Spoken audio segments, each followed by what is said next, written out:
المناک ابواب ہیں ہماری تاریخ کے کہ انگریزوں کو راہ جو ہے وہ ہم نے خود ہی فراہم کی ہے۔ صحیح۔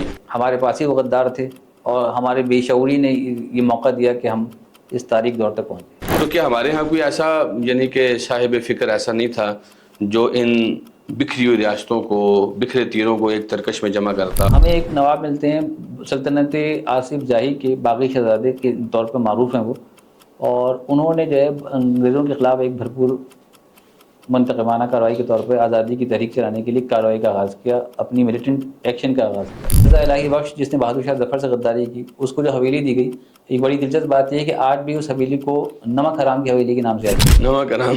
نمک حرام کی تو نمک حرامی کی نا اس نے کی، اور تاریخ سارے حساب رکھتی ہے۔ آج بدقسمتی سے ہم دیکھتے ہیں کہ بعض احباب جو ہیں وہ سید احمد شہید کی تحریک کے حوالے سے یہ الزامات عائد کرتے ہیں کہ وہ خود انگریز کے اہلکار تھے۔ پنجاب میں مساجد میں استبل خانے بن گئے تھے، پنجاب میں مسلمان عورتوں کو وہ اپنی لونڈیاں بنا کے رکھتے تھے۔ پہلی مسلمانوں کی باقاعدہ آواز جو بنے وہ نواب محسن ملک تھی۔ لیکن مسلم لیگ کے علاوہ بھی کوئی اور ایسی تحریک تھی جس نے انگریزی استعمار کے خلاف کام کیا اور مسلمان اس کے ساتھ جڑے؟ تو یقینی طور پر ایسی کئی جماعتیں تھیں جنہوں نے مزاحمت کی اور مسلمانوں میں سیاسی شعور بیدار کرنے میں اپنا اہم کردار ادا کیا۔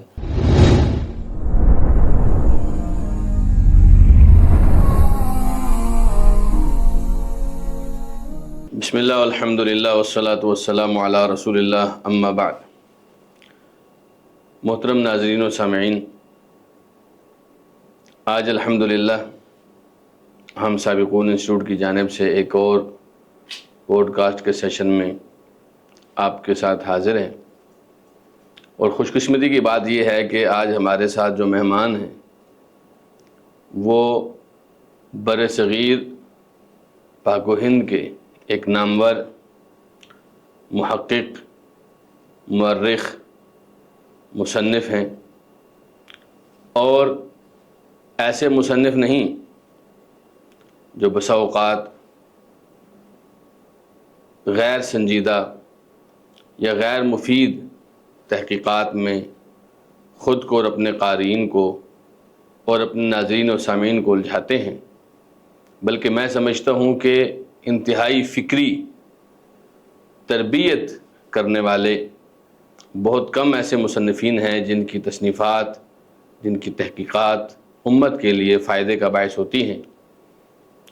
تو انہی کم لیکن بہترین لوگوں میں ہمارے آج کے مہمان محترم جناب محمد تنزیل الصدیقی الحسینی حافظہ اللہ تعالی ہیں، جو آج ہمارے ساتھ پوڈ کاسٹ میں موجود ہیں، اور انشاءاللہ العزیز اس پوڈ کاسٹ میں ہم نے آپ کے سامنے بر صغیر پاک و ہند کی تاریخ کا ایک انتہائی اہم اور ایسا باب رکھنا ہے جس کا اول تو شاید تاریک لگے، لیکن آخر انشاءاللہ العزیز آپ کو روشن دکھائی دے گا۔ میری مراد انگریزی استعمار کے خلاف پاک و ہند میں ہونے والی آزادی تحریک کے لیے اٹھنے والی آوازیں ہیں، جن کے بارے میں ہم انشاءاللہ محترم مہمان سے بڑی تفصیل کے ساتھ انشاءاللہ العزیز ڈسکس کریں گے، پوچھیں گے، اور انشاءاللہ العزیز ان کے علم، ان کی تاریخ سے ہم استفادہ کریں گے۔ تو محترم جناب تنزیل صدیقی صاحب، آپ کو سابقون انسٹیٹیوٹ میں ہم انشاءاللہ اہلاً و سہلاً و مرحبا کہتے ہیں، اور یقیناً آپ اپنا قیمتی وقت نکال کے تشریف لائیں، اللہ تعالیٰ آپ کو اس کے لیے جزائے خیر عطا فرمائے۔ تو میں چاہتا ہوں کہ ہم شروع کریں اس وقت سے جب بر صغیر پاک و ہند میں مسلمانوں کا ایک غلغلہ تھا، لیکن پھر دھیرے دھیرے انگریز کے استعمار نے اس بر صغیر کو اپنی لپیٹ میں لیا، لوگوں کو ان کی معیشتوں کے ساتھ، ان کے مذاہب کے ساتھ، ان کے افکار کے ساتھ انہوں نے دبوچ لیا، اور ایک وقت ایسا آیا جب پورا بر صغیر ان کے تسلط میں تھا، فکری طور پر بھی اور ریاستی طور پر بھی۔ تو آپ برائے مہربانی روشنی ڈالیے اس باب پر کہ ایسا کیا ہوا کہ انگریزی استعمار بر صغیر میں در آیا، اور اس کو ایسا کیا نظر آیا جس کی وجہ سے وہ یہاں آیا، اور اس نے یہاں آ کر اپنے مقاصد حاصل کرنے کے لیے جو مسلمانوں کو الجھایا اور مسلمانوں کو جن معاملات میں اس نے پھنسایا تاکہ وہ اس سونے کی چڑیا کو اپنے قابو میں کر سکے. تو ایسا کیا تھا بر صغیر میں جس کی وجہ سے انگریز کو یہاں آنا اپنے لیے بہت مفید لگا؟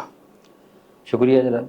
سب سے پہلے تو میں آپ کے توسط سے اپنے سابقون انسٹیٹیوٹ کو، احباب کو اور اپنے ناظرین کو السلام علیکم ورحمۃ اللہ وبرکاتہ کہنا چاہتا ہوں. وعلیکم السلام. آپ کا جو سوال ہے وہ بہت فکر انگیز ہے اور بہت اہم سوال ہے. ہماری گزشتہ تاریخ کو اور آج کے مسائل کو سمجھنے کے لیے بھی بے انتہا اہم سوال ہے.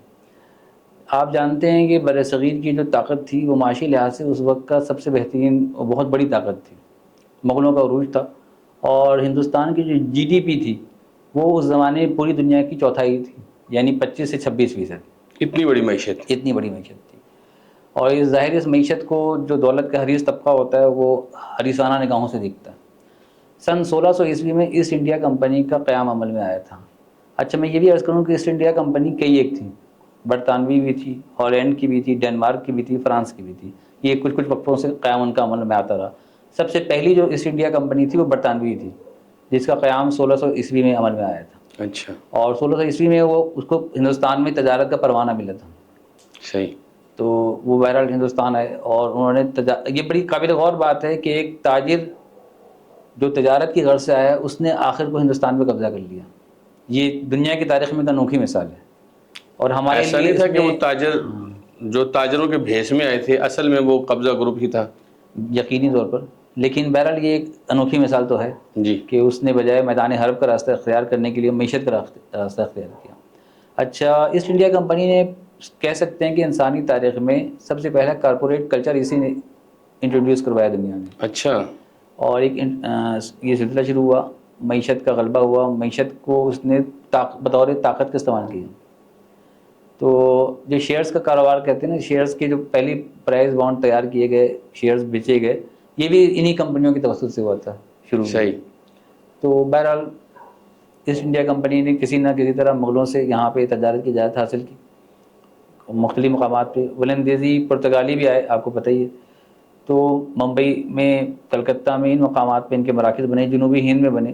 اچھا، جنوبی ہند بھی معدنیات کے اعتبار سے، مختلف مسالہ جات کے اعتبار سے بہت قیمتی خطہ ہے. انگریزوں نے یہاں کی دولت کو آہستہ آہستہ سمیٹنا شروع کر دیا. انہیں احساس ہوا کہ یہاں دولت کے انبار ہیں، تو ان کی حریصانہ نگاہیں یہاں مزید جمتی چلی گئیں. اور آپ کو پتہ ہے پھر استعمار نے یہاں اپنے پنجے گاڑے، معیشت کی راہ سے گاڑے اور پھر سیاست کی راہ میں کودی. اور کیونکہ ان کی جہاز چلتے تھے، ان جہاز کی حفاظت کی غرض سے فوجیں جمع کی جاتی تھی اور کچھ سپاہی بھرتی کیے جاتے تھے. وہی سپاہی ہیں جو بعد میں آہستہ آہستہ ایک فوج کی شکل اختیار کر لیتے ہیں. صحیح. تو کلکتہ میں سراج الدولہ نے اور جنوبی ہند میں ٹیپو سلطان نے سخت مزاحمت کی، اور یہ ایک تاریخ کا ہمارے روشن باب ہے.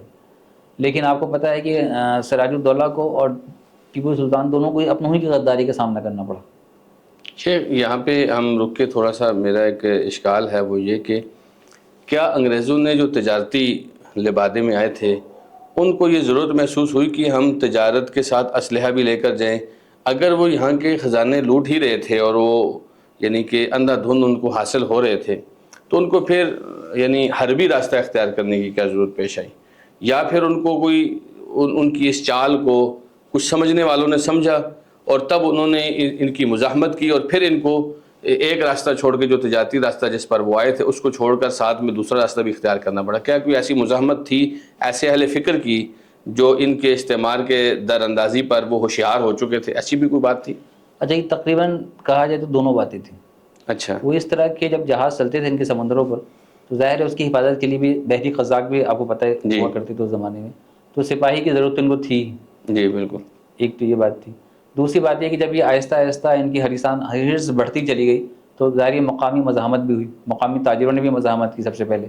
صحیح. تو یہ مزاحمت شروع ہوئی اور ان کے حریصانہ یعنی کچھ باشعور لوگ تھے جنہوں نے اس وقت سمجھا جی. کہ تجارت کے لباس میں یہ ہمارا خزانہ لوٹنے کے لیے آئے ہوئے ہیں. جی. تو یہ کوششیں جب آگے بڑھتی چلی گئیں تو یہاں مزاحمت کا سلسلہ بھی شروع ہوا، باشعور لوگ بھی پیدا ہوئے اور پھر انگریزوں نے بھی جو ہے وہ اپنے پنجے گاڑنے شروع کر دیے. صحیح. تو سیاسی غلبہ حاصل کرنا شروع کیا اور وہ پوری اس طرح انہوں نے بہت سی ریاستوں کو قرضہ دیا. جب قرضہ دیا تو پھر ان سے بہت سارے مراعات حاصل کی اور یہ مراعات جو ہیں وہ ان کے مستقل تسلط کا ذریعہ بنتی چلی گئی. صحیح. صحیح. تو کہ ایسا بھی تھا یعنی کہ ایک دیکھیں نا، مطلب ایسا بھی تو نہیں کہ ہندوستان اتنا ترنا والا تھا کہ وہ آئے اور نکل گئے. اور سارا کچھ ہضم ہو گیا ان کو. یعنی میں یہ سمجھنا چاہتا ہوں کہ کیا کوئی انہوں نے جب یہاں پر اپنا تسلط جمانا شروع کیا اور یہاں پر آئے تو ہندوستان تو ایک بڑا مضبوط نظام تھا اور ایک بادشاہ کے تحت وہ پورا نظام چل رہا تھا, تو ان کو ایسا موقع کیسے مل گیا کہ پورے ایک اتنی بڑی ایک دنیا کی معیشت بھی ہے اور ایک بہت بڑی آبادی ہے دنیا کی, جس طرح آپ نے بتایا کہ 1/4 معیشت GDP دنیا کی ہندوستان کی تھی, تو اور آبادی بھی اسی طرح تھی, اور آج بھی جیسے آپ دیکھتے ہیں کہ دنیا کی ایک بڑی آبادی ہندوستان میں, پاک و ہند اور بنگلہ دیش کو اگر آپ ملائیں تو بن جاتی ہے. اتنی بڑی آبادی اور اتنی بڑی حکومت اور اتنے بڑے نظام کو ان یعنی تجارت کے بھیس میں آنے والے انگریزوں نے یہ کیسے مات دے دی؟ اس کے لیے انہوں نے کوئی اسٹریٹجی بنائی؟ اس کے لیے انہوں نے کوئی ہماری کمزور مقامات دیکھے, کمزور افکار دیکھے؟ کیا تھا ایسا سلسلہ؟ یعنی ایک باہر کا آدمی کیسے اتنی جلدی تسلط اختیار کر گیا اور اس نے تسلط کیا؟ اچھا, آپ یہ سوچیں گے تسلط جلدی اختیار نہیں کیا, اس کے لیے اس نے بڑی محنت کی. ایک تو یہ بات. دوسری بات جو آپ نے سوال پیش کی کہ ہندوستان ایک مکمل نظام ایک ہی بادشاہ کے ماتحت تھا, تو ایسا نہیں تھا کہ ایک بادشاہ کے ماتحت تھا. اچھا, یعنی ریاستیں تھیں, ریاستیں تقسیم تھی. مختلف تھیں. جیسے نظام ایک انڈیپینڈنٹ ریاست تھی, وہاں پہ آزاد ریاست تھی صحیح. حیدرآباد دکن کی. اسی طرح ٹیپو سلطان کرناٹک کے نواب الگ تھے. تو یہ مختلف ریاستیں تھیں اور وہ بھی اچھی خاصی بڑی بڑی ریاستیں تھیں. اسی طرح بنگال میں ہم دیکھتے ہیں نواب سر علی دولہ کی حکومت تھی. تو یہ ساری مختلف ریاستیں تھیں. البتہ سب سے بڑی ریاست جو تھی, جو بادشاہ جس کی سب سے زیادہ قوت اور غلبہ تھا, وہ مغلوں کا تھا. صحیح. یہ ہم کہہ سکتے ہیں. تو انگریزوں نے ایک دم سے سموہ سے مقابلہ نہیں شروع کر دیا, آہستہ آہستہ زیر کیا ایک ایک حلقے کو, اور پھر آگے بڑھتے چلے گئے. یعنی وہ جو ڈیوائڈ اینڈ رول کا ہم فارمولہ دیکھتے ہیں انہوں نے اپلائی کیا یہاں پر, کہ دونوں کے اختلاف ڈالا, ایک کے ساتھ ہو گئے, اس کے ساتھ مل کے دوسرے کو شکست دے دی. اس طریقے سے سلسلہ چلتا گیا. جی ہاں, اس طرح سے چلتا رہا. دوسری بات یہ تھی ہمارے خطے کی یہ بدقسمتی تھی کہ ان کو بہت جلدی اپنے اعلی کار ملتے چلے گئے انگریزوں کو. جیسے میر جعفر, میر صادق, یہ آپ کو تاریخ باب ہے ہماری تاریخ کا. خود بہادر شاہ ظفر کے ساتھ مرزا الہی بخش. تو یہ المناک ابواب ہیں ہماری تاریخ کے کہ انگریزوں کو راہ جو ہے وہ ہم نے خود ہی فراہم کی ہے. صحیح. ہمارے پاس ہی وہ غدار تھے اور ہمارے بے شعوری نے یہ موقع دیا کہ ہم اس تاریخ دور تک پہنچے. شیخ, اس میں یعنی کہ ہم امام ابن تیمیہ رحمہ اللہ کو دیکھتے ہیں, جو ایک وقت تھا آپ کو پتہ ہے جب منگولوں کا طوطی بولتا تھا اور منگولوں نے ہر جگہ قبضہ کیا, لیکن پھر کچھ مصلحین ایسے تھے جو مسلمانوں کی بکھری ہوئی صفوں کو متحد کر کے انہوں نے منگولوں کے خلاف کھڑا کیا ہے. تو کیا ہمارے ہاں کوئی ایسا یعنی کہ صاحب فکر ایسا نہیں تھا جو ان بکھری ہوئی ریاستوں کو, بکھرے تیروں کو ایک ترکش میں جمع کرتا اور ان کو بتاتا کہ تمہارے آپسی اختلافات وہ کسی زیادہ بڑے نہیں ہیں, لیکن تمہارا دشمن بہت بڑا شاطر اور چالاک ہے. تو ایسا کوئی یعنی کہ ایسے لوگ ہوں جو ان کو سمجھا سکے, جن کی باتیں مانی بھی جا سکیں. کئی دفعہ کوئی مذہبی شخصیت ہوتی ہے, کئی دفعہ کوئی سیاسی شخصیت ہوتی ہے, کئی دفعہ کوئی باہر کے لوگ ہوتے ہیں جو بتا رہے ہوتے ہیں کہ آپ کے ہاں یہ معاملہ چل رہا ہے. تو ایسے بھی کوئی لوگ تھے ایسے؟ آپ نے یہ سوال کیا, اس میں ہم دیکھتے ہیں کہ عام طور پر تاریخ میں مشاہیر کا ذکر تو بآسانی مل جاتا ہے اور ہماری نئی نسل جو ٹیپو سلطان, نواب سر علی دولہ کے ناموں سے آگاہ ہوئی. جی. لیکن میں یہاں, اور کافی لوگ جانتے ہیں سلطان حیدر علی کو اور ان سبوں کو, لیکن میں چاہتا ہوں کہ یہاں پہ ایک مثال پیش کروں بطور خاص اور اس کو ذرا تفصیل سے بیان کروں. تو ہمیں ایک نواب ملتے ہیں سلطنت آصف جاہی کے باغی شہزادے کے طور پہ معروف ہیں وہ, اور انہوں نے جو ہے انگریزوں کے خلاف ایک بھرپور منتقمانہ کارروائی کے طور پہ آزادی کی تحریک چلانے کے لیے کارروائی کا آغاز کیا, اپنی ملیٹنٹ ایکشن کا آغاز کیا تھا. ان کا نام ہے میر گوہر علی خان صدیقی, جو نواب مبارز الدولہ کے نام سے مشہور ہے. میر گوہر علی خان صدیقی. جی. یہ سلطنت آصف جاہی کی وضاحت کریں گے آپ؟ آصف جاہ جو ہیں وہ ایک مغل وزیر اعظم تھے. اچھا. اور بڑے باصلاحیت قسم کے وزیر اعظم تھے. انہوں نے مغل سلطنت کو ایک وقت میں بہت سہارا دیا جب وہ زوال پذیر ہو رہی تھی, اچانک درمیان کی بات ہے. صحیح. اور اس کو قیام میں اس کی اہم کردار ادا کیا. لیکن اس کے بعد کچھ معاملات ایسے ہو گئے کہ انہوں نے مغل سلطنت چھوڑ دی اور اپنے ساتھ جو ان کا لشکر تھا وہ لے کے وہ جنوبی ہند کی طرف آ گئے. صحیح. یہاں انہوں نے حیدرآباد دکن میں اپنی ریاست باقاعدہ قائم کی. صحیح. تو آصف جاہی اس لیے کہلائی, تو اسی ان کی نسبت سے آصف جاہی سلطنت کہلاتی ہے. تو نواب مبارز الدولہ جو ہیں وہ نواب سکندر جاہ کے صاحبزادے تھے. اچھا. اور یہ سید احمد شہید کے خلفاء مولانا ولایت علی صادق پوری کی وغیرہ کے جو ہے وہ زیر اثر رہے, اور وہ جو تحریک آزاد, تحریک مجاہدین کے تسلسل میں آ جاتے ہیں. صحیح. اور مولانا ولایت علی صادق پوری اور ان کے دوسرے جو احباب تھے اور مستقل جو حیدرآباد، دکن اور جنوبی ہند وغیرہ میں جو آپ کہہ لیجیے معروف الفاظ اصطلاح میں کہ وہابی مبلغ اور وہابی علماء کے زیر اثر تھے وہ، ماشاء اللہ. تو انہوں نے وہ مسلک بھی اور عقیدہ بھی قبول کیا. تو انہی علماء کی کوششوں کا نتیجہ تھا کہ انہوں نے بر صغیر میں استعمار کو پہچانا اور استعماری تحریک کے خلاف جو ہے، استعماری کوششوں کے خلاف اور انگریز کی جو سازشی تحریکیں چل رہی تھیں اس کے خلاف انہوں نے سوچا کہ آزادی کی ایک تحریک چلائی جائے اور انگریزوں سے مقابلہ کیا جائے. تو انہوں نے کیا یہ کہ ایک باقاعدہ ملیٹنٹ گروپ بنا لیا تاکہ وہ کسی وقت جو ہے وہ جب بھی ان کو سازگار حالات ہوں. مبارز الدولہ نے. نواب مبارز الدولہ نے. لیکن بدقسمتی سے کچھ سازشی عنصر یہاں بھی تھے تو کچھ راز کھل گئے، کچھ مخبریاں ہو گئیں. تو 1839 میں انہیں گرفتار کیا گیا. 1839 میں. اچھا. اس سے آپ اندازہ لگا سکتے ہیں ان کے دور کا. 1831 میں سید احمد شہید کی شہادت ہوئی اور شاہ اسماعیل شہید کی شہادت ہوئی. تو اس کے یعنی 8 سال کے بعد یہ واقعات پیش آ رہے ہیں. جی. تو 1839 میں ان کو گرفتار کیا گیا، نظر بند کیا گیا، اور وہ حالت نظر بندی میں ہی جو ہے نا وہ گولکنڈہ کے قلعے میں 1854 میں ان کی وفات ہوئی ہے. اچھا. ان کے اختیارات چھین لیے گئے اور یہ رہے. حتیٰ کہ ایک روایت ملتی ہے تاریخی کہ ان کے ساتھ 46 کے قریب وہابی علماء تھے، اہل حدیث علماء تھے جن کو گرفتار کیا گیا تھا. اچھا. 1839 میں. 1839 میں جنوبی ہند سے ان کا تعلق تھا. صحیح صحیح. ان میں ایک مولانا سلیم صاحب کا ذکر ملتا ہے. یہاں پر تو وہ نظریہ بھی زمین بوس ہو جاتا ہے جو کہتے ہیں انگریز سے پہلے تمہاری کوئی بنیاد نہیں ہے. اچھا، یہ تو خیر بہت ہی عامیانہ قسم کا دعویٰ ہے کیونکہ بہت سارے بڑے بڑے نام ملتے ہیں. رد تقلید میں علماء اہل حدیث کی کتابیں مل جاتی ہیں 1857 سے قبل بھی. صحیح. تو بہرحال یہ تو الحمدللہ. یعنی آپ سے اگر میں یہ بات اخذ کروں کہ اہل حدیث یا وہابی، چاہے وہ ایک عام آدمی ہے، چاہے وہ ایک مسند صاحب مسند عالم ہے، یا چاہے وہ ایک صاحب تخت نواب ہے، وہ باغی ہی ہوگا اس استعمار کا یا اس باطل کا.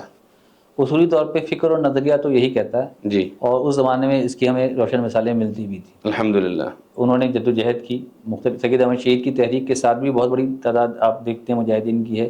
آج بدقسمتی سے ہم دیکھتے ہیں کہ بعض احباب جو ہیں وہ سید احمد شہید کی تحریک کے حوالے سے یہ الزامات عائد کرتے ہیں کہ وہ خود انگریز کے اہلکار تھے. بعض لوگ ایسے بات کرتے ہیں اور ان کا کہنا یہ ہے کہ یہ تحریک جو تھی سکھوں کے خلاف تھی، اس کا انگریزوں سے تعلق نہیں تھا بلکہ انگریزی اشارے پر سکھوں کے خلاف تحریک چلائی گئی تھی. جی. اچھا، کچھ تاریخی حقائق ہیں جن کو مسخ نہیں کیا جا سکتا، مسلمات ہیں، اور میں مسلمات کی روشنی میں ایک ہی بات عرض کرنا چاہوں گا کہ سید احمد شہید کے جو جانشین اور ورثاء ہیں، آپ دیکھیں گے تاریخ میں انہوں نے کس سے جنگ کی؟ تقریباً ہمیشہ انگریزوں سے جنگ کی. انگریزوں نے کتنے کالا پانی بھیجا؟ وہ سید احمد شہید کی تحریک سے وابستہ افراد ہی تھے جنہیں تمام لوگ جو ان کے ہاتھ لگے انہوں نے بھیجا. مارکا امبیلا ایک مشہور مارکا ہوا 1864 میں، تو وہ کس کے خلاف ہوا؟ وہ انگریزوں کے خلاف ہوا، براہ راست ہوا. اور اس میں انگریزوں کو بڑی ہزیمت کا سامنا کرنا پڑا. الحمدللہ. تو یہ مولانا عبداللہ صادق پوری کا عہد تھا اور یہ ہوا. تو جو یہ الزامات عائد کرتے ہیں وہ نتائج پہ نظر کیوں نہیں ڈالتے؟ اور جب یہ جماعت مجاہدین جو ہے وہ براہ راست قربانیاں دے رہی ہے، گرفتاریاں ہو رہی ہیں، پھانسی پہ لوگ چڑھ رہے ہیں، تو اور انگریز سب سے زیادہ انہی کو پکڑ رہے ہیں، وہ انہی کے زیر عتاب سب سے زیادہ وہی لوگ آ رہے ہیں. دوسری بات یہ ہے کہ آپ کو ایک دوسری مثال بھی دینا چاہتا ہوں جو عقلی اور منطقی ہے کہ میر جعفر ہے، اس نے غداری کی، سراج الدولہ کے بعد وہ نواب بن گیا. میر صادق نے غداری کی، اس کو دنیاوی نعمتیں دی گئی جو بھی انگریز دے سکتا تھا. اسی طرح مرزا الہی بخش جس نے بہادر شاہ ظفر سے غداری کی، اس کو جو حویلی دی گئی. ایک بڑی دلچسپ بات یہ ہے کہ آج بھی اس حویلی کو نمک حرام کی حویلی کے نام سے یاد کیا جاتا ہے. نمک حرام کی تو نمک حرامی کی نا اس نے کی، اور تاریخ سارے حساب رکھتی ہے. لیکن آپ یہ غور فرمائیں کہ سید احمد شہید اور شاہ اسماعیل شہید کس قسم کے اعلیٰ تھے کہ جو لڑنے گئے شہید ہو گئے، ان کو کیا ملا؟ ان کو اور قید و بند کی سہولتیں ملیں، ان کی ورثہ کو سہولتیں ملیں. تو یہ قابل غور بات ہے نا کہ ایک اعلیٰ کار اگر دنیاوی مقصد کے لیے جاہو جلال کی مرتا ہے تو اس کو کچھ نہ کچھ مل رہا ہے دنیاوی نقطہ نظر سے. یہاں تو ان کو شہادت مل رہی ہے. اچھا، دوسری بات یہ کہ سکھوں کے خلاف جو یہ جنگ ہوئی تھی 1831 میں، سکھ کا جو جنرل تھا، سپہ سالار تھا اس فوج کا، جنرل بنتورا تھا، رنجیت سنگھ کا. تو وہ بھی ایک یورپی تھا. اچھا. تو یہ بات بھی قابل غور ہے اور تاریخ ہم سارے حساب کتاب رکھتی ہے. تو سید احمد شہید کے خطوط بھی واضح ہیں جس میں انہوں نے اپنا مقصد بتایا ہے کہ وہ الہی کلمت اللہ کے لیے گئے. ان کا مقصد جو ہے وہ ہوس ملک گیری نہیں ہے بلکہ اللہ کے نظام کو قائم کرنا ہے. اور دوسری بات ہے کہ جہاں تک ہم سکھوں کی بھی بات کریں نا، تو آپ جانتے ہیں کہ سکھوں نے کیا مظالم کیے تھے پنجاب میں. پنجاب میں مساجد میں استبل خانے بن گئے تھے، پنجاب میں مسلمان عورتوں کو وہ اپنی لونڈیاں بنا کے رکھتے تھے. یہ سکھ ایسے کرتے تھے؟ سکھ ایسے کرتے تھے. تو یہ ایک جہاد تھا، اور اگر سکھوں کے خلاف بھی کیا تھا تو یہ خود اس دور کا ایک بہت اہم کام تھا. بالکل بالکل ایسی بات ہے. اور اس کے بعد جب سکھ حکومت کا خاتمہ ہوا تو ان مجاہدین نے یہ نہیں کیا کہ ہاں بھائی ہم اب تو آپ کے ایجنٹ تھے، ہم سکون سے بیٹھ جاتے ہیں. انہوں نے انگریزوں کے خلاف مزاحمت کی. مولانا ولیعت علی، مولانا عنایت علی صادق پوری، اور پھر ان کا پورا خاندان جس طرح شریک ہوا، پھر ان کے ساتھ ان کے رفقا جس طرح شریک ہوئے. آپ جانتے ہیں مارکہ امبیلا کا واقعہ پیش آیا، جس کے بعد ہندوستان میں بہت سارے مقدمات قائم کیے گئے، اور جس میں سازش کے 5 بڑے مقدمات بڑے معروف ہیں. ان میں مولانا احمد اللہ صادق پوری، مولانا یحییٰ علی صادق پوری، مولانا جعفر تھانیسری، یہ بڑے مشہور نام ہیں. جی جی بالکل. تو یہ سب کالا کالا پانی پانی کے گئے ہیں، اسیران. اور ایسا نہیں ہوا کہ 2-4 سال میں وہ لوٹ کے آ گئے ہوں. میں یہاں نام نہیں لینا چاہتا بعض بزرگوں کا کہ وہ کہیں گئے اور 2.5-3 سال کی مدت میں واپس آ گئے. ان لوگوں نے 18 سال کی قیدیں کاٹی. بعض ایسے بھی ہیں جو وہاں وفات پا گئے، بلکہ 2 بھائی مولانا احمد اللہ صادق پوری اور مولانا یحییٰ علی صادق پوری 2 سگے بھائی تھے. جی. کالا پانی میں پہلے چھوٹے بھائی مولانا یحییٰ علی کی وفات ہوئی، اس کے بعد مولانا احمد اللہ صادق پوری کی وفات ہوئی. تو گزارش کی گئی کہ دونوں بھائیوں کو ایک ہی جگہ دفن ہونے دیا جائے، تو انگریز نے اس کی اجازت بھی نہیں دی کہ 2 بھائی ایک ساتھ دفن ہوں. تو ان مظالم کا ان کو سامنا کرنا پڑا. تو یہ کس قسم کے علاقار تھے؟ بالکل. یعنی تاریخ کے ساتھ اس سے زیادہ ظلم کچھ نہیں ہو سکتا کہ ایک پاک باز روحوں پر ایسی الزامات قائم. یعنی انگریز سب سے زیادہ ان کے تو کالا پانی کے اسیران کی تو ایک الگ داستان ہے نا شیخ، جس کے اوپر ہم بڑی تفصیلی بات کر سکتے ہیں. ماشاء اللہ اس کے حوالے سے آپ کی کئی پوڈ کاسٹ بھی آئی ہیں. تو اس کا مطلب ہے کہ یہ جو الزام ہے وہ ایک نہایت بودھا سا الزام ہے، جس کی کوئی حقیقت بھی نہیں ہے، بلکہ یہ یوں سمجھیں کہ وہ خالص لوگ جو اللہ سبحانہ و تعالیٰ کے لیے کوئی میدان میں اترے ہیں، ان کی کردار کشی کرنے کے مترادف ہے. یہ پٹنہ میونسپلٹی کی جو عمارت ہے جی، وہ تاریخ کی ایک بہت بڑی گواہی ہے کہ اس عمارت کی جگہ پہ کبھی خاندان صادق پوری کی خاندانی قبرستان تھا. اچھا. اور اسی قبرستان کو مسمار کر کے انہوں نے پٹنہ یونیورسٹی کی عمارت تعمیر کی ہے. یہ ریکارڈ کی بات ہے کہ یہ کہیں بہت پرانی جانے کی بات اور نہیں یہ ہے. اس دشمنی کی علامت ہے. یہ دشمنی کی علامت ہے. صحیح. اب ایسے لوگوں پر اگر ہم یہ الزام عائد کرتے ہیں تو میں تو کہوں گا کہ انتہائی شرمناک الزام ہے. بالکل. اور کوئی بھی دیانتدار مورخ ایسی بات نہیں کہہ سکتا. اصل میں بعض اوقات ہوتا ہے نا شیخ کہ وہ اپنا قد ثابت کرنے کے لیے دوسرے کو چھوٹا کرنا ضروری ہو جاتا ہے، کیونکہ اپنا قد ایسے ثابت نہیں ہوتا. تو بس اوقات میرے خیال میں جن لوگوں نے بھی تاریخ کو مسخ کرنے کی کوشش کی انہوں نے اسی نظریے کے ساتھ کی ہے، ورنہ یہ تاریخ روشن ہے انشاءاللہ، یہ اتنی آسانی سے اندھیرے میں نہیں بدل سکتی. اچھا، ایک تاریخی حقیقت میں اور بتانا چاہوں گا کہ 1857 میں انگریزوں کا مکمل غلبہ ہو گیا، اور جیسے کہ میں نے عرض کیا کہ مرزا الہی بخش کا ذکر کیا، بہادر شاہ ظفر کو ناکامی ہوئی، جی. اور 1857 میں جنرل بخت خان وغیرہ ان سبوں کو ناکامی ہوئی. جی. اور اس میں بھی بہت سارے عناصر ہیں، بہت سارے پہلو ہیں. عبرت کے حوالے سے ہمارے پاس سیکھنے کے لیے بہت سارے پہلو ہیں بہرحال. لیکن بہرحال اس ناکامی کے بعد انگریزوں نے 1857 میں جب پورا مکمل غلبہ کر لیا تو ایسٹ انڈیا کمپنی کا 1858 میں خاتمہ ہو گیا، اور اس پورے نظام کو تاج برطانیہ یعنی ملکہ برطانیہ نے اپنے کنٹرول میں لے لیا. صحیح. یعنی ہم کہہ سکتے ہیں کہ جو یہ برطانوی سازش کی ایک ہمیں جھلک نظر آتی ہے جی. کہ یہ تجارت کے یعنی ایسٹ انڈیا کمپنی کو لانچ کیا گیا باقاعدہ اس مقصد کے لیے کہ پہلے تجارتی بنیادوں پر اندر داخل ہوا جائے اور پھر اس کو اپنے زیر تسلط لایا جائے، اور 1858 کے بعد تاج برطانیہ کا حصہ کہلایا یہ. میں نے اچھا اس عرصے میں انہوں نے جو مظالم کیے وہ تو ایک الگ داستان ہے. اپنے خلاف لڑنے والوں کو انہوں نے بہت سختی کے ساتھ کچلا. ایک ظلم و استبداد کا دور بھی گزرا ہے جہاں انہوں نے بے شمار لوگوں کو پھانسی کی سزائیں دی ہیں، اور یہ باتیں باقاعدہ انڈیا کی جو اسمبلیاں بنی وہاں پیش بھی ہوئی ہیں. جیسے 1934 میں بہار اسمبلی میں ساری رپورٹ پیش ہوئی کہ علماء صادق پور کی کون کون سی جائیدادیں ضبط کی گئیں اور کتنی قیمت میں ان کی بولی لگا کے بیچا گیا. یہ ساری ڈیٹیل موجود ہیں تاریخی کتابوں میں. اسی طرح میں نے بھی حال میں ایک رپورٹ پڑھی تھی، ایک معیشت دان تھے ہندو، انہوں نے ہندوستان میں جو انگریزوں نے یہاں کی جائیدادیں، یہاں کی جو مال و دولت کا ذخیرہ اٹھا کے وہ یورپ لے کے گئے، برطانیہ لے گئے، اس کا تخمینہ لگایا تھا تو وہ کئی بلین میں تھا. اچھا. کئی کروڑ بلین میں تھا کہ وہ یہاں کی اتنی دولت وہ لے جا چکے تھے. اتنی دولت ہندوستان میں تھی جو وہ لوٹ کے لے گئے. اب ہمیں وہ سمجھ آ رہا ہے کہ وہ اس کو آخر مطلب سونے کی چڑیا کیوں کہتے تھے. اچھا شیخ، مجھے یہاں یہ جاننا ہے آپ سے کہ 1858 تک تو انگریز کا تسلط ہو گیا اور انگریز نے اپنے قدم بھی جما لی، بلکہ اب تو تاج برطانیہ کی حکومت یہاں پر ہو گئی.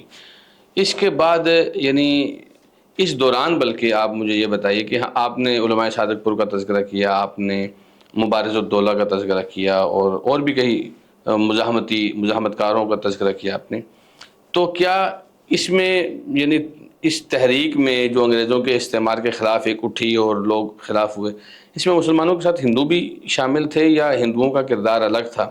اور انگریزوں کا جب تسلط ہوا تو مسلمانوں کو تو انہوں نے جو بھی سزائیں دی جیسے آپ بتا رہے ہیں، اور کالا پانی کے قید خانے اور اس طرح بہت سارے یعنی اس کی گواہیاں بھی موجود ہیں، تو کیا ہندوؤں کا بھی اس میں کوئی سزائیں تھیں، ایسا کوئی معاملہ تھا کہ ہم کہہ سکیں کہ یہ ایک مشترکہ جنگ تھی، یا یہ صرف اسلام ہی کے خلاف، یا اسلام ہی ایسا دین تھا جنہوں نے انگریز کے اس تسلط کے خلاف مزاحمت سکھائی ہے، وگرنہ ہندو اس کے ساتھ تھے؟ اس میں کیا حقیقت کیا ہے؟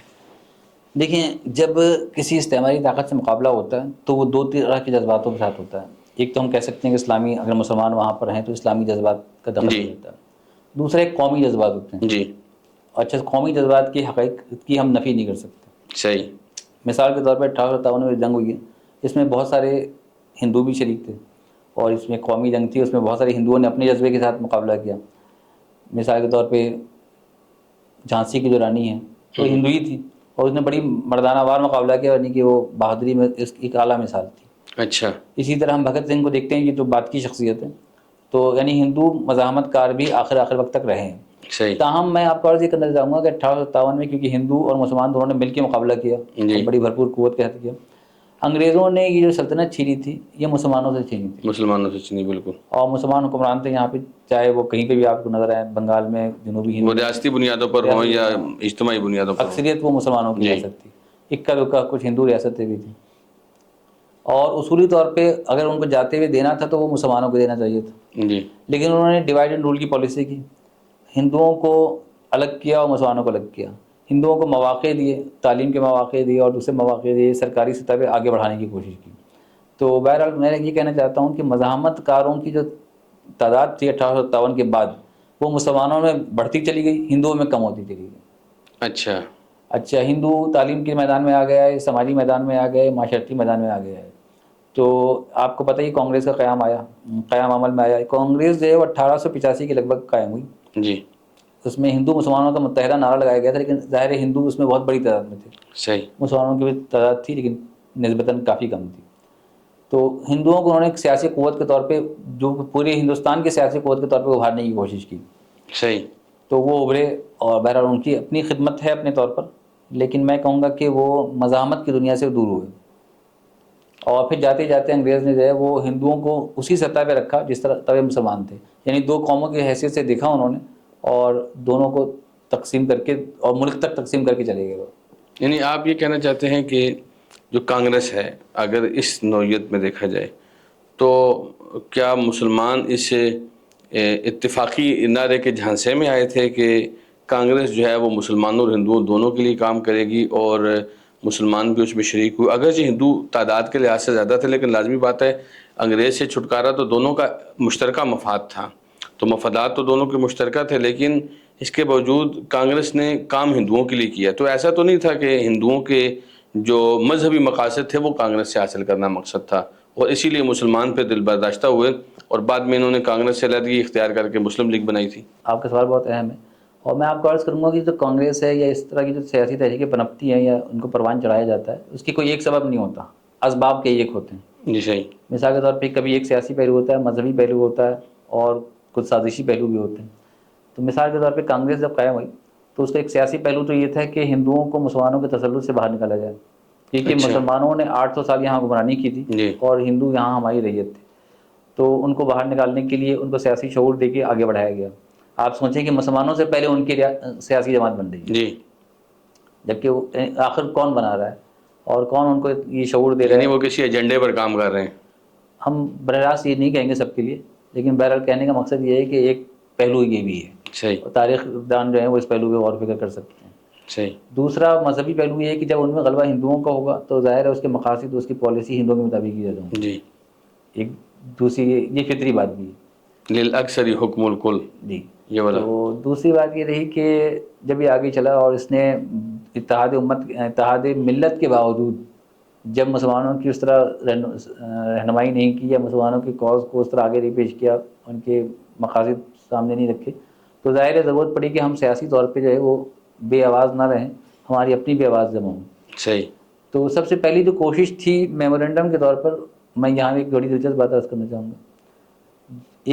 اس موقع پر ایک میمورنڈم پیش کیا گیا تھا 1905 کے وغیرہ کی بات ہے. یہ نواب محسن الملک نے پیش کیا تھا. مسلمانوں کی طرف سے پہلی سیاسی جدوجہد جو جدید سیاسی اصولوں کے مطابق تھی ہندوستان میں جو ہوئی، وہ نواب محسن الملک کے دستخط کے ساتھ، ان کے نام کے ساتھ ہوئی تھی. اچھا، اس کا میں نے ذکر بھی کیا اپنی کتاب میں. تو نواب محسن الملک جو ہیں، آپ کو پتہ ہے ایک شیعہ گھرانے سے تعلق رکھتے تھے. صحیح. بعد میں انہوں نے اہل حدیث مسلک اختیار کیا. اچھا، تقلید اور عمل بالحدیث ان کی ایک کتاب بھی ہے. ماشاء اللہ. اچھا، مولانا ثناء اللہ منصری نے ان کی وفات پر اہل حدیث امرتسر میں تاریخ شجرہ بھی لکھا تھا. یہ 1907 کے قریب ان کی وفات ہوئی تھی، بلکہ ساتھ ہی میں وفات ہوئی تھی. تو نواب محسن الملک جو ہیں وہ پہلی مسلمانوں کی باقاعدہ آواز جو بنے وہ نواب محسن الملک تھے. 1905 میں، 1904-05 کی بات تھی. 4-5 میں. تو یہ ایک تاریخی ریکارڈ، یعنی یہ مسلم لیگ بننے سے پہلے کی بات ہے. پہلے کی بات ہے. اس کے بعد سن 1906 میں جو ہے آل انڈیا مسلم لیگ کا قیام عمل میں آیا. جی.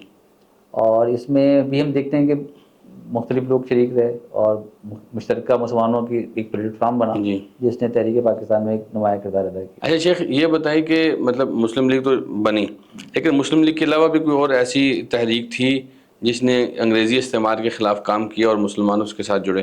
کیونکہ مسلم لیگ تو خالص ایک سیاسی جماعت تھی، جو جس میں ہم دیکھتے ہیں قائد اعظم بھی پہلے کانگریس میں تھے اور پھر وہ اس میں شریک ہوئے.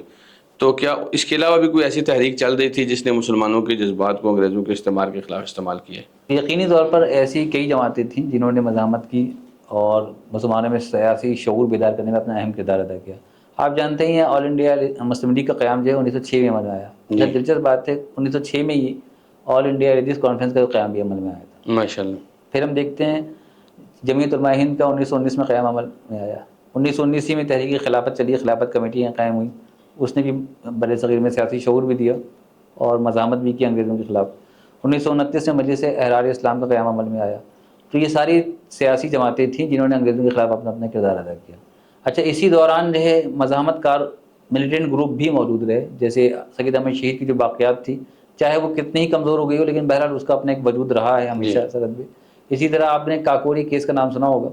اچھا، اس کاکوری کیس میں بھی ہم مسلمانوں کو بھی دیکھتے ہیں اور ہندوؤں کو بھی دیکھتے ہیں. صحیح. تو رام پرساد بسمل مشہور شاعر بھی تھا، وہ بھی اس کاکوری کیس میں شامل تھا. مسلمانوں میں اشفاق اللہ خان بہت مشہور شخصیت تھے. ان سبوں کو پھانسی دی گئی، بھگت سنگھ بھی شامل تھے. تو ان سبوں کو بعد میں پھانسی دے دی گئی، لیکن بہرحال انہوں نے اپنا جو بھی معاملہ تھا مزاحمت کاری کے حوالے سے انگریزوں کے خلاف، وہ انہوں نے اپنا نقطہ نظر پیش کیا عملی طور پر. یہ انفرادی طور پر رہے یا یعنی کوئی اجتماعی ایک کوئی تحریک تھی جس کی وجہ سے کاکوری کیس؟ کاکوری کیس جو مشہور ہوا ہے تاریخ میں، یہ 5-6 افرادی تھے. انہوں نے اپنے طور پر جو ایک مزاحمت کی. ایک اصل میں ایک ٹرین تھا جس میں انگریزوں کے بارود وغیرہ، اسلحے اور دولت وغیرہ جاری تھی، اس کو لوٹنے کی کوشش کی تھی. اچھا.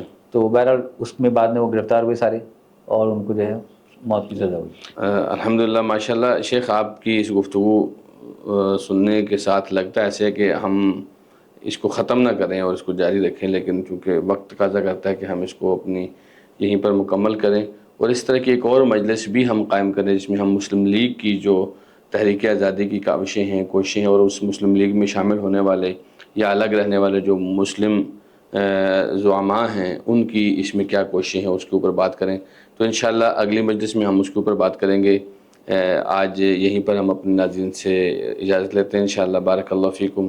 آپ کی تشریف آوری کا بہت بہت شکریہ، آپ کی ان انتہائی قیمتی معلومات کا بہت بہت شکریہ. بلکہ میں تو یہ سمجھتا ہوں کہ ہم نے جتنی معلومات اس سے پہلے پڑھ رکھی ہیں، سن رکھی ہیں، جتنے واقعات، اس میں بہت ساری چیزیں آپ نے آج ایسی بیان کی ہیں جو شاید آج سے پہلے ہمارے علم میں نہیں آئی ہیں.